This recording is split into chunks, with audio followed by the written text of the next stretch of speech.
அனைவருக்கும் வணக்கம். சற்று முன் கிடைத்த முக்கிய அறிவிப்பின்படி வாகன ஓட்டிகளை உஷாராயிருங்க, மீண்டும் கட்டணம் உயர்த்தப்பட்டுள்ளது. அதிரடியாக பல விதிமுறைகளும் மாற்றம் செய்யப்பட்டுள்ளது.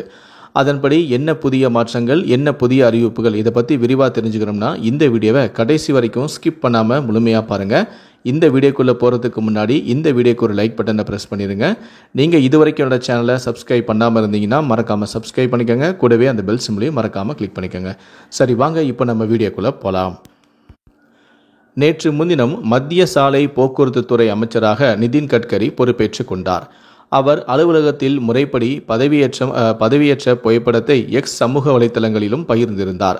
அப்போது அதில் அவர் கூறியிருந்தது என்னவென்றால், மத்திய அமைச்சரவையில் மீண்டும் எனக்கு வாய்ப்பு வழங்கியதற்காக பிரதமர் மோடிக்கு மனமார்ந்த நன்றிகள் எனவும், தொலைநோக்கு பார்வையுடன் பிரதமர் மோடி செயல்படுகிறார் எனவும், அவரது தலைமையில் இந்தியாவில் உலகத்தரம் வாய்ந்த நவீன உள்கட்டமைப்புகள் துரித வேகத்தில் உருவாக்கப்படும் என நிதின் கட்கரி தெரிவித்திருந்தார்.